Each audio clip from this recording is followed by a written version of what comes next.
जब कोई कृपा हो जाती है, जब कोई सत्संग, किसी फकीर, कोई संत जन महापुरुष की कृपा हो गई, जीव को चोट लगी और वो बाहर की दुनिया से कुछ समय निकालकर भीतर जाने लगता है।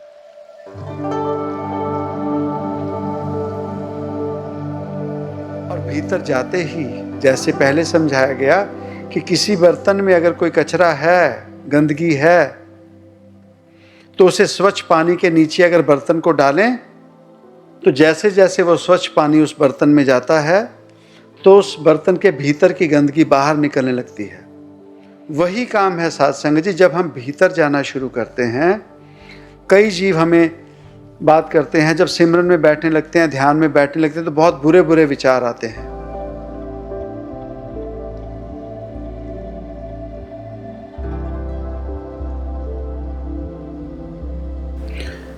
गगन मंडल एक तारा चमके, होके शोभायमान, जीते जी जो पा गया इसको, मिला उसी को सच्चा ज्ञान। इन पंक्तियों के जरिए जो बात की गई एक रोशनी की, एक चमक की। वैसे अगर गगन मंडल की तरफ देखा जाए तो अंधेरा है, खामोशी है और कुछ नजर नहीं आता। पर उसी आकाश में, गगन में जब गहराई से देखते हैं, तो वो जो सितारे हमें नजर आते हैं, वो जो एक किसी चुनरी पर सितारे लगाए होते हैं, उसी ढंग से वो भी ऐसे लगते हैं जैसे कोई चुनरी है, उस पर वो सितारे लगे हैं और जो हमें एक सुकून देते हैं। उसी अंधेरी काली रात में, उस अंधेरे गगन मंडल में जो एक तारा हमें अच्छा लगता है, रोशनी दिखाता है, वैसे ही ये जो हमारा इंसानी शरीर मिला है, इस शरीर में भी वो जो डॉक्टर हैं, इस शरीर के भीतर उन्होंने वो देखा जो उनकी आंखें देख सकती थी, कि जीव के पास एक दिल है, लीवर है, किडनियां हैं, लंग्स हैं, स्मॉल इंटेस्टाइन है, पेट है, स्टोमक, लार्ज इंटेस्टाइन। ये वो चीज़ें हैं जो डॉक्टर ने अपने ज्ञान से, अपनी पढ़ाई से देखा, जाना और भीतर क्या है शरीर के पता लग गया। बाहर अगर किसी को देखा जाए शरीर को, तो बाहर वो दिखता है जो इस शरीर के बाहर लगा है। दो आँखें हैं, नाक है, मुख है, कान है, हाथ हैं, बाजू हैं, दो लातें हैं, पाँव हैं, उंगलियां हैं। ये वो चीज़ें हैं जो बाहर से दिखती हैं। तो वो जिसने जब इस शरीर को बाहर से ही देखा था, उससे अगर किसी ने कहा होगा कि भीतर दिल भी है, इस शरीर के भीतर लीवर भी है, इस शरीर के भीतर किडनियां भी होती हैं, तो तब तक इस बात को माना नहीं गया होगा। किसी ने इस बात की सहमति नहीं भरी होगी कि हाँ, इस शरीर के भीतर ये सब है। तो कभी ना कभी किसी जीव ने इस शरीर के भीतर जाने की हिम्मत की, इस शरीर के भीतर जाकर इस शरीर को खोजने की कोशिश की, और उस खोजने में उसे वो पता लगा जो हम आज भीतर शरीर के जानते हैं, देखते हैं, और उस चीज़ को मान लिया।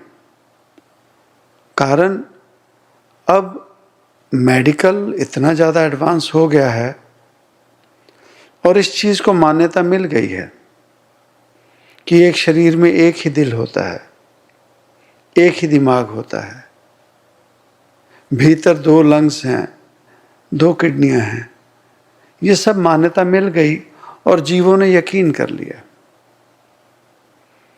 अब दिमाग एक है, कहा जाता था कि दिमाग एक है और उसके कहने पर यह शरीर चलता है। अब जैसे जैसे और पढ़ाई बढ़नी शुरू हुई और पता लगने पर पता लगा कि ये जो हमारा पेट है, जिसके ज़रिए हम अपना जो भी खाना खाते हैं, जिसके ज़रिए हम पचाते हैं, ये जो पेट है, अलग अलग डिपार्टमेंट्स हैं। अब कहने में आया है कि आधा दिमाग वो जो सर में हमारे जो दिमाग हम कहते हैं संपूर्ण है, पता लगा कि ये जो दिमाग है ये आधा है। आधा दिमाग हमारे पेट में है, गट जिसे कहते हैं। आधा जीव को वो दिमाग चलाता है जो पेट के भीतर है। अब ये जो इस बात पर पढ़ाई कर रहे हैं, उन्हें जैसे जैसे इस बात का यकीन हुआ, उन्होंने हम जैसे आम जीवों के समक्ष इस बात को रखना शुरू कर दिया। अब हम में से कुछ ऐसे हैं जिन्हें इस बात का कोई असर नहीं हुआ, यकीन नहीं हुआ। अब हम में से ऐसे हैं जो इस बात पर गहराई से जाना शुरू करेंगे और हौले हौले इस बात को मानना शुरू कर देंगे। और एक समय आएगा तो जैसी पढ़ाई हमें आज मिलती है कि शरीर में एक दिमाग है, तो हो सकता है आने वाले समय में जब इस चीज़ को मान्यता मिल जाएगी, तो आने वाले समय में ये कहना शुरू कर दिया जाएगा कि शरीर में 2 दिमाग होते हैं। जैसे एक प्राणी है जल में रहने वाला, जिसे हम ऑक्टोपस कहते हैं, उसके 8 हाथ होते हैं और एक शरीर माना जाता है एक। तो कहा जाता है कि उसमें 9 दिमाग होते हैं। हर एक अंग के लिए अपना अलग से एक दिमाग है। तो जब किसी ने ये बात कही होगी, जानी होगी, तो जब किसी को कहा होगा तब सभी ने ये इस बात से इनकार किया होगा कि नहीं, ऐसे कैसे हो सकता है। हर एक जीव के पास दिमाग तो एक ही होता है, पर ऑक्टोपस ऐसा है जिसके पास 9 दिमाग हैं। उसी ढंग से इस शरीर के विषय में भी जब मान्यता मिल जाएगी, हम मानने लगेंगे कि नहीं, इस शरीर में 2 दिमाग हैं। बात ये मनवाने की नहीं है एक दिमाग है या 2 दिमाग हैं। बात ये मनाने की है कि इस शरीर के भीतर क्या है, वो वही जान पाए जो इस शरीर के भीतर गए, इस शरीर को भीतर से खोला और उसके भीतर की जानकारी हासिल कर ली। फिर यही बस नहीं हुआ, यही जो हम दिल जिसके चलने से हमारा शरीर चलता है, इसी दिल में भी उन्होंने भीतर जाकर खोल कर देख लिया कि इसमें 2 सेक्शन हैं। एक जगह से वो खून जाता है जो गंदा होता है, फिर फिल्टर होकर फिर घूम कर आता है, उसे फिल्टर कर कर दूसरी जगह से स्वच्छ करके भेजा जाता है। पंप है ये दिल। भीतर से जानकारी मिली। और ज़्यादा गए, किडनी में क्या क्या है, लीवर में क्या है, लंग्स में क्या है, ये तब पता लगा जब जीव ने और ज़्यादा उसमें पढ़ाई की और ज़्यादा जानकारी हासिल की। ये तो हुई वो बात जो आम तौर पर जीव, जो हम जैसे आम जीव हैं, शरीर तक सीमित हैं और शरीर तक सीमित बातों को जानकर चलने लगे। पर अब इसके आगे अगर कोई और बात करते हैं, अगर किसी ने कह दिया कि जो ब्रह्मांड है सोई पिंड है, जो खोजे सो पाई, भाव जो हम इस ब्रह्मांड में देख रहे हैं वो सभी कुछ हमारे शरीर में है, पर कौन जान सका? जो खोजे सो पाई। जिसने भीतर जाकर देखना शुरू किया उसे मिलना शुरू हुआ। अगर कहा गया कि गगन मंडल एक तारा चमके, तो वो गगन मंडल, एक तो वो गगन मंडल जो बाहर है, वहां एक नहीं हजारों लाखों तारे सितारे चमक रहे हैं, पर भीतर जो गगन मंडल है जीव के, वहां भी एक तारा चमकता है जिसे हम दसम द्वार कहते हैं। गगन मंडल एक तारा चमके, होके शोभायमान, वहां उसकी शोभा है, अपनी अवस्था है, वो वहां बैठा है। जीते जी जो पा गया इसको, इस शरीर को छोड़ने से पहले जिस जीव ने उसे पा लिया, पाया उसी ने सच्चा ज्ञान, वही वो सच्चा ज्ञान पा सका, उसी को वो सच्चा ज्ञान मिला। अब हम चले हैं जीवन में ज्ञान या जानकारी। हमें यही फर्क नहीं पता जानकारी क्या होती है और ज्ञान क्या होता है। अब ये कहा गया कि गगन मंडलिक तारा चमके, होके शोभायमान, यह है जानकारी। हम जैसे जीवों को ये जानकारी मिली कि गगन मंडल में एक तारा है, ये जानकारी मिल गई कि वहां एक तारा है जो शोभायमान होकर बैठा है। अब हम इस जानकारी को लेकर हम समझ जाएं कि ये ज्ञान है, हम कहें नहीं हमें पता है वहां तारा है एक,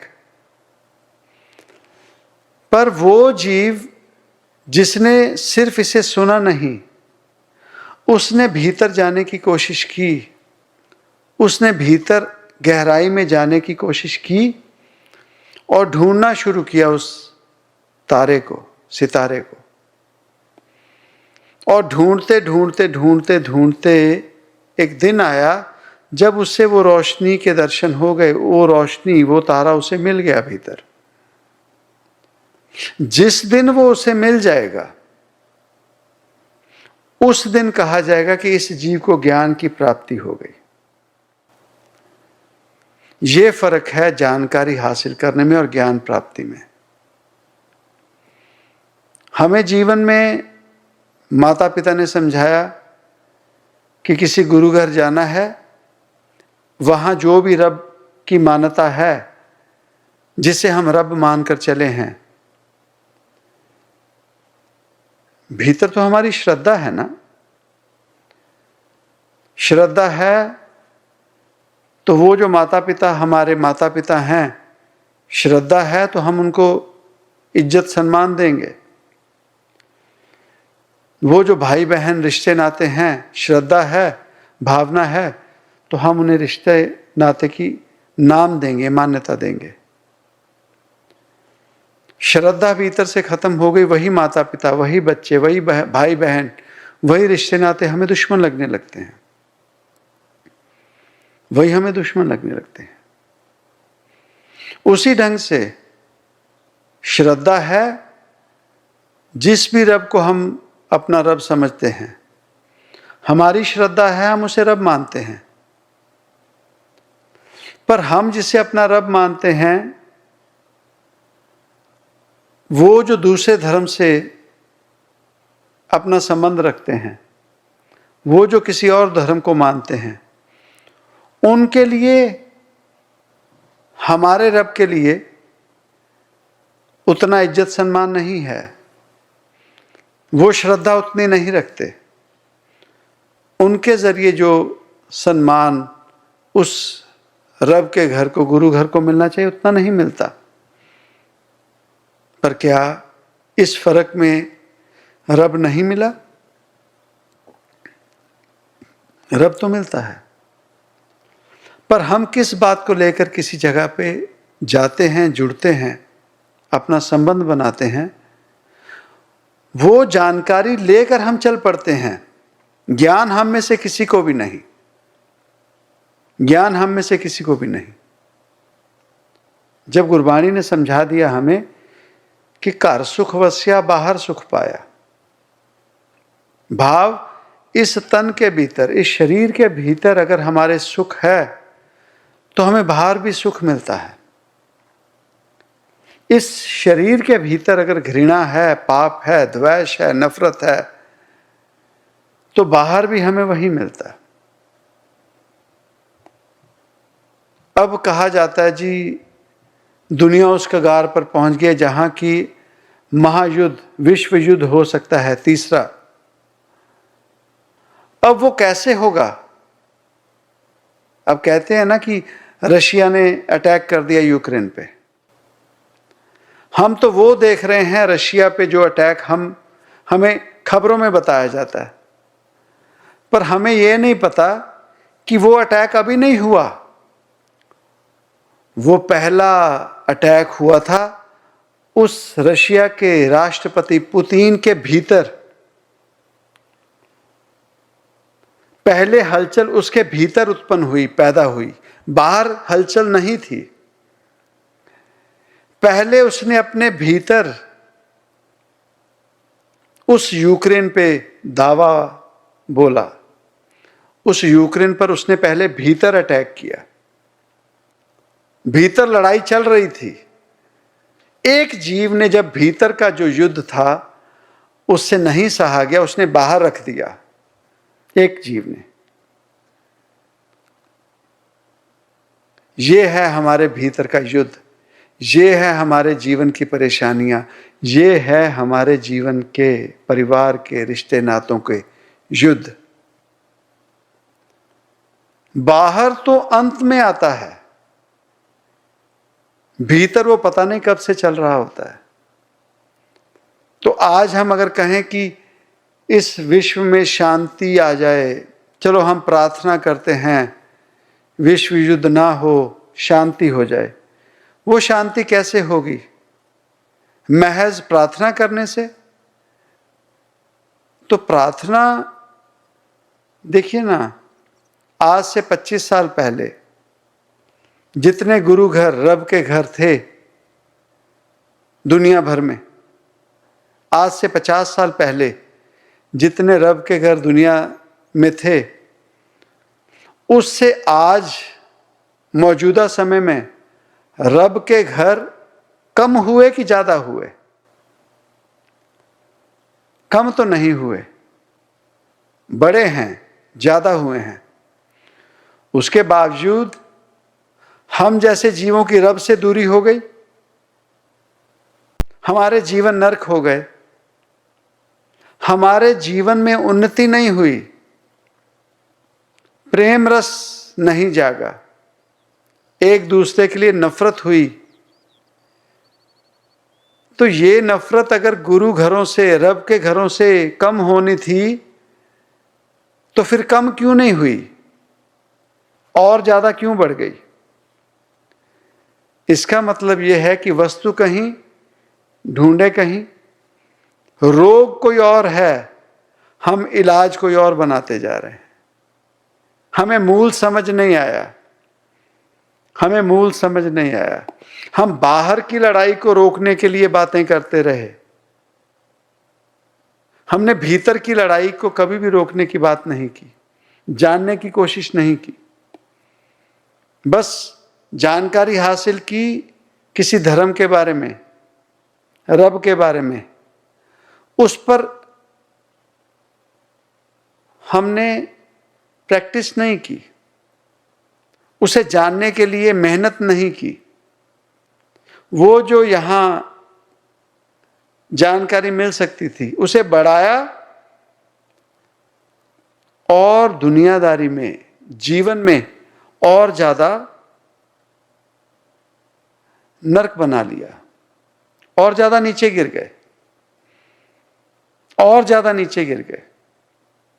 और ये क्यों गिरे? ज्यादा से ज्यादा, ज्यादा से ज्यादा, ज्यादा से ज्यादा जानकारी हासिल करने के चक्करों में। कंप्यूटर है, मेमोरी बोर्ड है, उस पे अनवांटेड लोड करते जा रहे हैं इंफॉर्मेशन। अब कंप्यूटर स्लो हो गया,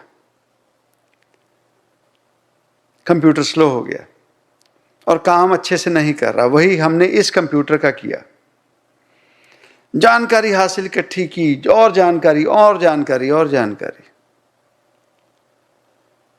एक समय तक हमें सिर्फ इतना पता होता था, महाभारत के दौरान, द्वापर युग के समय कृष्ण थे, एक उनकी राधा थी, उनकी गोपियां थी। महाभारत के दौरान कौरव थे, पांडव थे। अब जानकारी इतनी हासिल इकट्ठी हो गई कि अर्जुन का ससुर कौन था, तीसरी पत्नी का, हमें वो भी पता है। हमें यह भी पता है कि दुर्योधन का सारथी कौन था। हमें अभी राधा के संग जो और गोपियां थी, उसकी पहली सहेली क्या क्या नाम था, तीसरी सहेली का क्या नाम था, छठी सहेली का क्या नाम था। कृष्ण की कहा जाता है कि 1000 बीवियां थी, तो हमें पहले सिर्फ एक ही रुक्मिणी का पता होता था, ज्यादा में ज्यादा एक और पत्नी का। अब हमारी कोशिश होती है हमें कम से कम 100-150 उनकी पत्नियों के नाम पता हों, तो हम सोचते हैं कि हम कृष्ण के ज्यादा करीब हो गए। हम इन्हीं कामों में रह गए और ऐसी जानकारी इकट्ठी करते करते करते करते करते करते वो जो बात की गई भीतर जाने की, वो जो बात की गई गगन मंडलिक तारा चमके, वो बात कभी जानने की कोशिश नहीं की कि अगर कहा जाता है दसम द्वार, तीसरा नेत्र, ज्ञान चक्षु, अलग अलग उन्हें नाम दिए गए, तो हमने वो जानने की कोशिश नहीं की कि कैसे प्राप्ति हो सकती है। बस इतना है, हम किसी धर्म से जुड़े, हमारे माता पिता ने वहां लगा दिया, वो भी कुछ नहीं पा सके, हम भी कुछ नहीं पा सके, चलते जा रहे हैं, बस उसी में खुशी है। इसे खुशी नहीं कहा जाता, आनंद नहीं कहा जाता, इसे ज्ञान नहीं कहा जाता, इसे जानकारी कही जाती है। और वो जानकारी लेकर हम चलते चलते चलते चलते ये नहीं कह सकते कि उस जीव को ज्ञान की प्राप्ति हुई, हम ये कह सकते हैं कि उसके पास हमसे ज्यादा जानकारी है, उस जीव ने हमसे ज्यादा जानकारी इकट्ठी की। पर बात फिर वही आती है, अगर किसी की भूख एक रोटी से, चपाती से अगर मिटती है, तो उसे भर भर के अगर देते भी रहें, जबरदस्ती प्यार में खिला भी दें, अच्छे व्यंजन बना के, तो उसका फायदा तो नहीं होगा, उल्टा नुकसान होगा। तो भूख जितनी लगी है, जीव उतना ही खाना खाता है, उतना ही खाना खाना चाहिए, तो सेहत भी चंगी रहती है उसी ढंग से। ये जो जानकारी है हमारी, ये भी हमारी उतनी होनी चाहिए जितनी हमारी भूख है। कई परिवार में बच्चे होते हैं ना, कोई फंक्शन हो, कोई गैदरिंग हो, तो अलग अलग व्यंजन बने हों, तो बच्चे की थाली में डाल दो, तो उसकी भूख पेट की अलग होती, नियत की भूख जो होती है, मुझे वो भी चाहिए, मुझे वो भी चाहिए, मुझे ये भी डाल दो, मुझे ये भी डाल दो। तो जो सूझवान जो माता पिता होते हैं, वो अनाज को ज़ाया करने से जो समझ रखते हैं, और बच्चे की सेहत के बारे में वो पता क्या कहते हैं, पहले ये ख़त्म कर ले, फिर और मिल जाएगा। नहीं नहीं मुझे वो भी चाहिए, अरे मिल जाएगा, पहले ये ख़त्म कर, फिर तुझे और दे देंगे। बस यही तो बात है। जो पहले जानकारी इकट्ठी की, पहले उसे खा लें, उसे खत्म कर लें, उसे हजम कर लें, उसे जीवन में ढाल लें। हमें कोई कह दे कि मार्स में ना जीवन मिल गया, मंगल ग्रह पे जीवन मिल गया, हम अभी कंप्यूटर पे जाएंगे, अभी फोन में जाएंगे और वहां के जीवन के बारे में जानकारी इकट्ठी करने लग जाएंगे। पर अगर कोई फकीर कह दे कि यहां इस गगन मंडल में भी एक तारा है, यहां भी जीवन है, उसके लिए हम नहीं जाएंगे, उसके लिए नहीं जाएंगे। कारण कि भीतर जाना ही मुश्किल है, भीतर जाना ही मुश्किल है। जितना ज्यादा जीव भीतर जाने लग जाए, वो अपने से प्यार करने लगता है, इसीलिए वो भीतर जाना शुरू करता है। और जैसे जैसे वो भीतर जाना शुरू करता है, वो अपने से घृणा करने लग जाता है। और जो जीव अपने आप से नफरत करता है, वही भीतर नहीं जाता और वही अपने आप से बहुत ज्यादा प्यार करता है। उलझन पड़ गई? जो अपने आप को प्यार करता है, जो अपने जीवन की उन्नति चाहता है, तरक्की चाहता है, वो बाहर का ज्ञान हासिल करने की बजाय बाहर दुनिया को अपना झूठ का रूप, झूठ की बातें बताकर इंप्रेस करने की कोशिश नहीं करता। वो दुनिया को छोड़कर भीतर जाना शुरू करता है। कारण वो अपने आप से प्यार करता है। मैं अपने जीवन में देखूं, मैं अपने जीवन में अपना फायदा करूं, प्यार करने के लिए। पर क्या होता है, जैसे वो भीतर जाने लगता है, उसे दुनिया की बुराई, दुनिया की गंदगी, दुनिया की कमियां नहीं दिखती। उसे हर बात में अपने अंदर की गंदगी, अपने भीतर की कमियां, अपने भीतर की बुराई दिखती है। और तब वो अपने आप से घृणा करने लगता है कि मैं इतना बुरा हूं, मैं इतना बुरा हूं, मेरे इतने बुरे कर्म। वो जो दूसरों पर इल्जाम लगाता था, वो जो दूसरों को बुरा कहता था, वो अपने आप को कहने लगता है। वो अपने भीतर उन कमियों को ढूंढता, अपने आप से नाराज होता है। पर वो जो अपनी कमी दिख गई, वो सिर्फ और सिर्फ जानकारी मिली, ज्ञान अभी भी नहीं मिला। महज घृणा करने से फायदा नहीं होगा। अब उस कमी को सुधारने के लिए जीव अपने भीतर लड़े, और जब उस कमी को जीत जाता है, वो है सच्चाई में अपने भीतर की तरक्की, उन्नति, और अपने भीतर से उस घृणा के बाद अपने आप को प्यार, अपने भीतर का आनंद। और दूसरी तरफ हम जैसे आम जीव क्या करते हैं? अपने भीतर नहीं जाएंगे, अपने भीतर की कमी नहीं देखेंगे।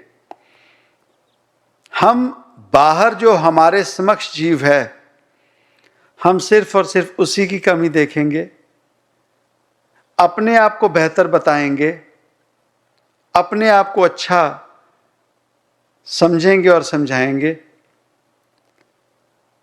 तो सच में हम अपने आप से धोखा कर रहे हैं, अपने आप से नफरत कर रहे हैं, इसीलिए हम अपने आप को सुधार नहीं रहे। इसीलिए अपना बच्चा कोई गलती करे, अपने बच्चे में कोई कमी हो, तो माता पिता प्यार से समझाएंगे। वो ना भी माने, मिन्नत मनाते रहेंगे, कारण अपना है, उसका बेहतरी सोचेंगे, उसका बेहतरी हो। गैर का बच्चा हो, आर परिवार का रिश्ते नाते में कोई हो, हम ना जानते हैं उस बच्चे को, वो गलत करता भी होगा तो हम उसे रोकेंगे नहीं, कहेंगे कर कर। यही काम हम अपने आप से करते हैं। जब तक हम अपने आप को अपना नहीं समझते, हम अपने आप को सुधारने की कोशिश नहीं करते। हम कहते हैं और कर और कर। और जब सच्चाई का आभास होता है कि नहीं,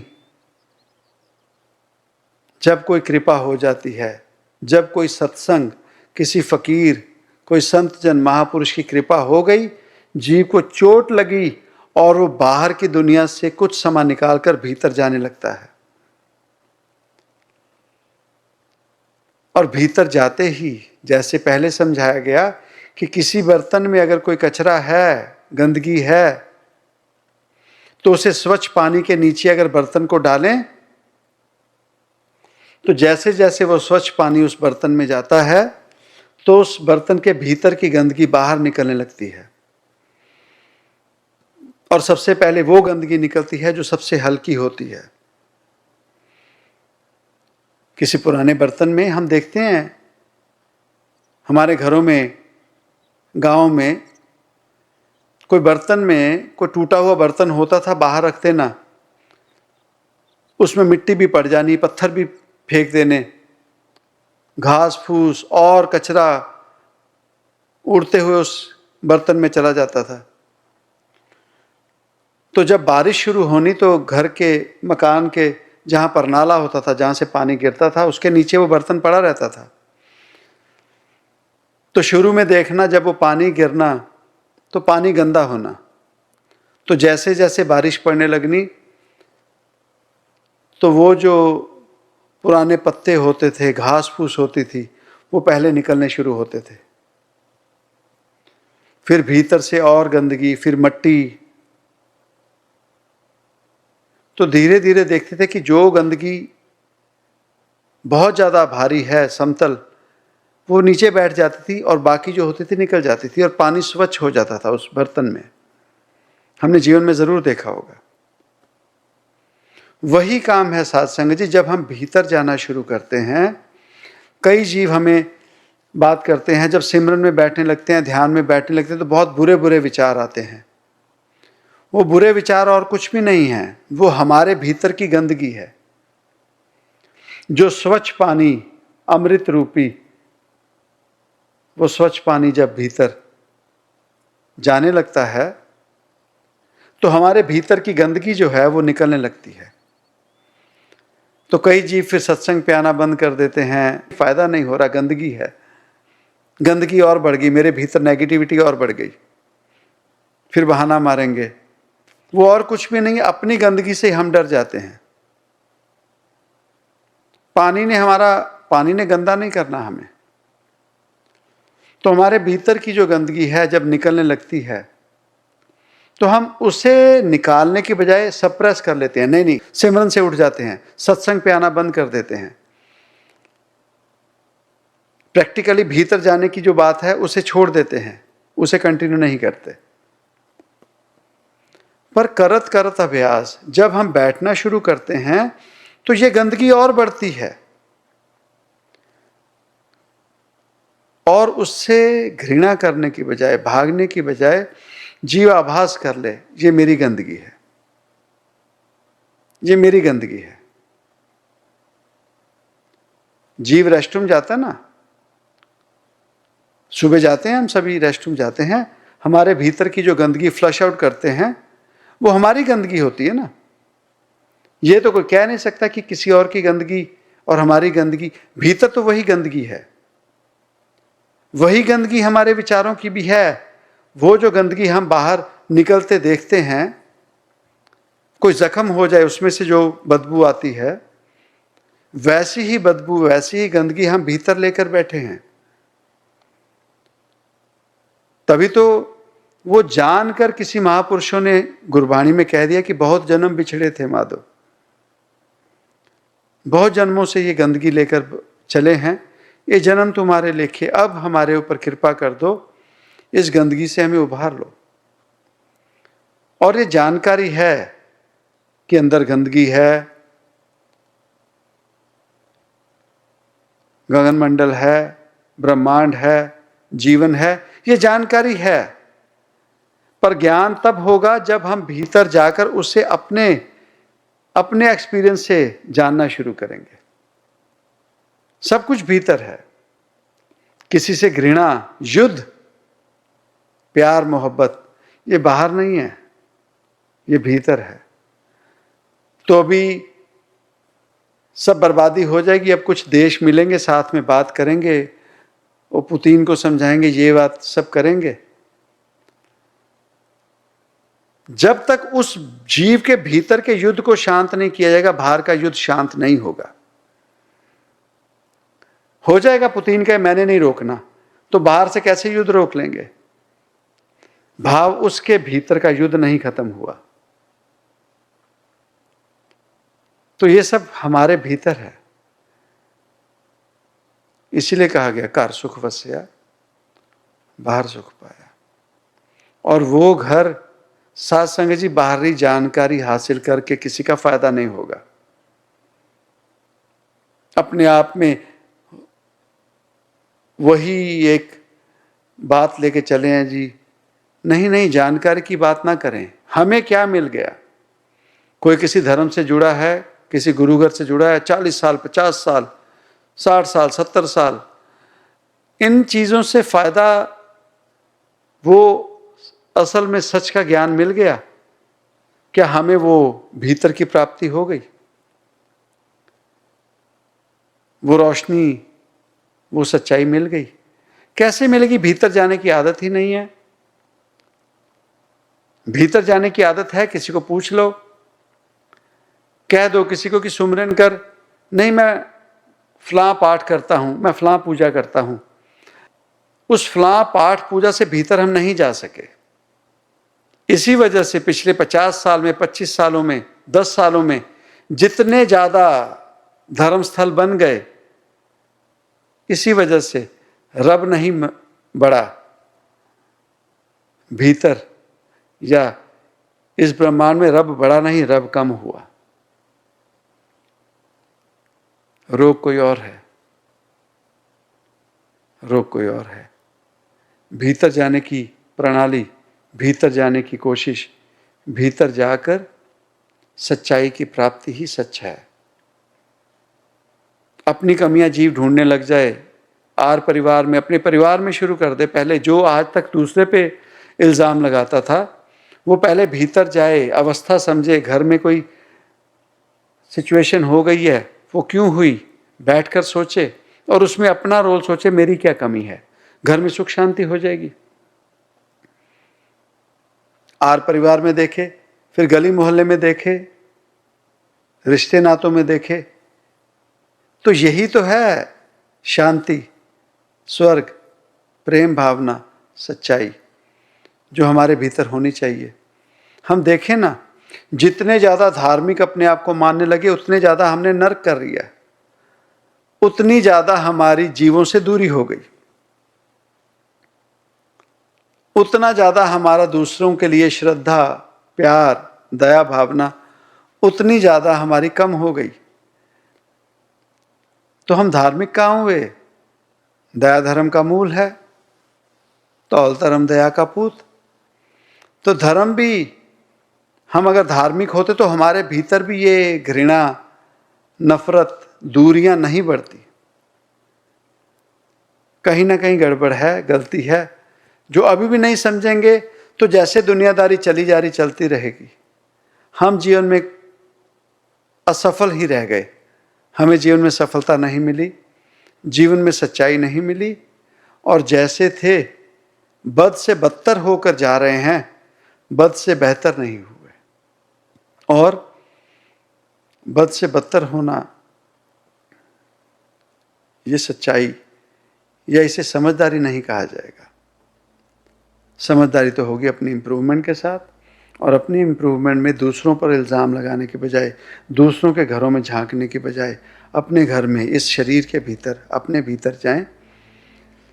तो जैसे और इंटरनल ऑर्गन्स का पता लगा, वैसे ही आध्यात्मिक इंटरनल ऑर्गन्स का भी हमें भीतर जाकर पता लगेगा। अपने जीवन के दुख, तकलीफ, रोगों का भी पता लगेगा।